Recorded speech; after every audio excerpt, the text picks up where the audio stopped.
လူတစ်ယောက်ကိုမမေးတဲ့အချက်10ချက်ပြောပြမယ်ကဲမြန်လေးပဲသွားလိုက်ရအောင်နံပါတ်10ကနေစမယ်ကြောင်းပြီးပြီလားဘယ်နဲ့တန်းထိတက်ခဲ့ရလဲဆိုတဲ့မေးခွန်း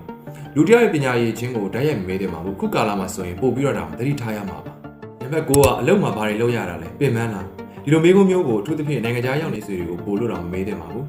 သားသမီးမယူသေးဘူးလားဆိုတဲ့မေးခွန်းရဲ့နောက်တစ်ခုကကိုဝန်ရှိလားမရှိလားမသိပဲဘယ်တော့မွေးမှလဲဆိုတဲ့မေးခွန်းမျိုးမမေးရပါဘူးအရင်ရေးသားနဲ့ဘယ်တော့မှပြတ်သွားတာလဲရေးသားဘယ်နှယောက်ထားခဲ့ဘူးလဲဆိုတဲ့မေးခွန်းမျိုးမမေးသင့်ပါဘူးညီမမှာတော့ဒါမျိုးကအခုမှစဒိတ်တဲ့သူတွေမှာမေးလို့ရှိရပါမယ်တကယ်တော့မမေးသင့်ပါဘူးလူထဲမှာပြန်မပြောချင်တဲ့အမှတ်တရတွေအကြောင်းအရာတွေဆိုတာကတော့ရှိနေတတ်တာပဲ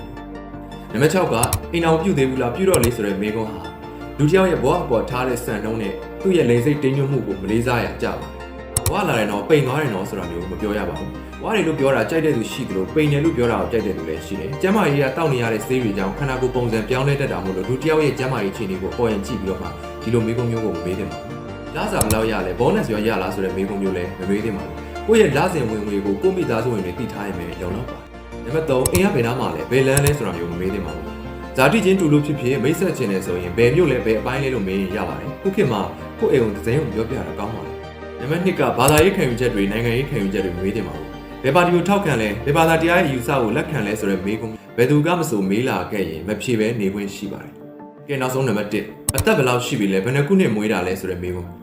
အသက်နဲ့မွေးနေ့မွေးတဲ့ခုနှစ်အတိအကျကိုတစ်ဖက်ကအလိုလိုပြောမှသာဒါမှမဟုတ် line ပေါ်တင်မှသာသိခွင့်ရှိမှာဖြစ်ပါတယ်။မွေးသက်ကလေးအတိအကျကိုမေးတာမျိုးလည်းမလုပ်သင့်ပါဘူး